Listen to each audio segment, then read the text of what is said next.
যে কারণে আসলে বক্তব্য দেওয়ার মেন্টালিটিও নাই। আজকে বক্তব্য নয়, আজকে আছে খুব এবং ঘৃণা।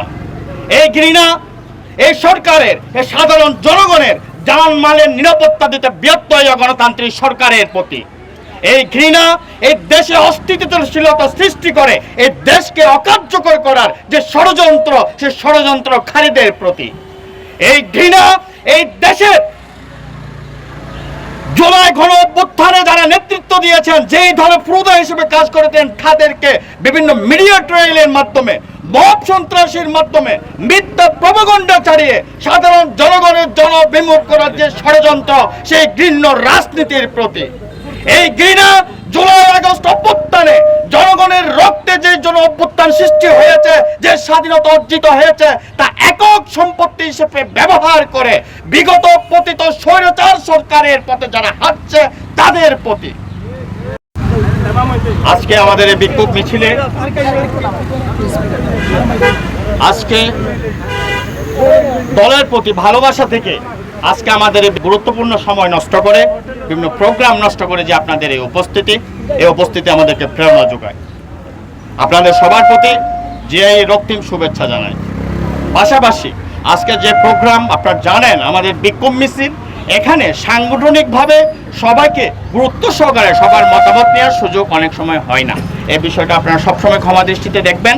যেহেতু বিক্ষোভ মিছিল এবং আকাশের পরিস্থিতি খারাপ, সে কারণে আমরা আমাদের যারা এই প্রোগ্রামটা অর্গানাইজ করেছেন, বিভিন্ন ইউনিয়ন থেকে যারা ছাত্র নেতা, যুব নেতা, স্বেচ্ছাসেবক দলের প্রত্যেকটা নেতা নিজেদের কষ্ট করে এই প্রোগ্রামে অ্যাটেন্ড করেছেন, সবার যথাযোগ্য সম্মান আমরা দিতে ব্যর্থ হয়েছি। এই যদি কোনো বিক্ষোভ মিছিলে এই ধরনের পরিস্থিতির শিকার আমাদের হতে হয়, এটা আপনাদের গুণ আমাদেরকে ক্ষমা করবেন। পাশাপাশি যে কারণে আসলে বক্তব্য দেওয়ার মেন্টালিটিও নাই। আজকে বক্তব্য নয়, আজকে আছে খুব এবং ঘৃণা। এই ঘৃণা এই সরকারের, এই সাধারণ জনগণের জানমালের নিরাপত্তা দিতে ব্যর্থ এই গণতান্ত্রিক সরকারের প্রতি। এই ঘৃণা এই দেশে অস্থিতিশীলতা সৃষ্টি করে এই দেশকে অকার্যকর করার যে ষড়যন্ত্র, সে ষড়যন্ত্রকারীদের প্রতি। এই ঘৃণা এই দেশের জুলাই গণ অভ্যুত্থানে যারা নেতৃত্ব দিয়েছেন, যেই ধরনের প্রুদা হিসেবে কাজ করেছেন, তাদেরকে বিভিন্ন মিডিয়া ট্রায়ালের মাধ্যমে, মব সন্ত্রাসীর মাধ্যমে, মিথ্যা প্রপাগান্ডা চালিয়ে সাধারণ জনগণের জনবিমুখ করার যে ষড়যন্ত্র, সেই ঘৃণ্য রাজনীতির প্রতি। এই ঘৃণা জুলাই আগস্ট অভ্যুত্থানে জনগণের রক্তে যে জন অভ্যুত্থান সৃষ্টি হয়েছে, যে স্বাধীনতা অর্জিত হয়েছে, তা একক সম্পত্তি হিসেবে ব্যবহার করে বিগত পতিত স্বৈরাচার সরকারের পথে যারা হাঁটছে তাদের প্রতি। আজকে আপনারা জানেন, এই দল বিগত 17 বছর আমাদের যার নেতৃত্বে এই ফ্যাসিস্ট সরকারের শোষণ, নিপীড়ন, স্বেচ্ছাচারিতার বিরুদ্ধে জনগণের অধিকার আদায়ের সংগ্রাম করেছে, রাজপথে অধিকার আদায়ে মাঠে নেমেছে।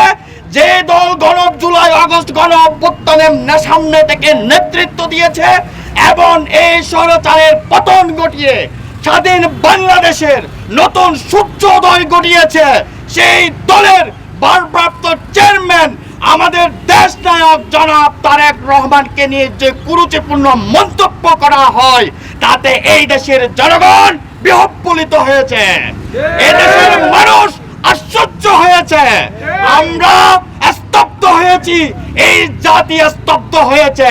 বীর মুক্তিযোদ্ধা, বহুদলীয় গণতন্ত্রের প্রবক্তা শহীদ প্রেসিডেন্ট জিয়াউর রহমানের ছবি পদদলিত করার যে স্পর্ধা দেখে আমরা আশ্চর্য হয়েছি।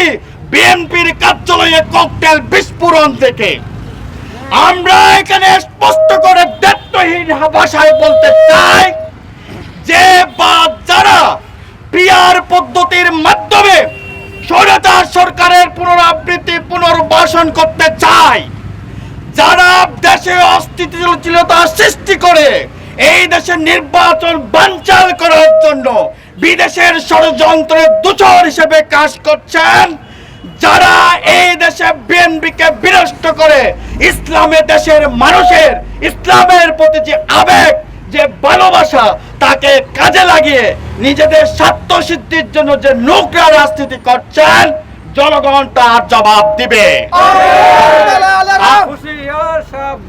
আমরা সারা দেশে তারেক রহমানের বিএনপির হয়ে বাংলাদেশে জাগরণ সৃষ্টি করে দুর্বার গণ আন্দোলনের মাধ্যমে এই দেশের জনগণের ভোটের অধিকার ফিরিয়ে আনবো ইনশাআল্লাহ।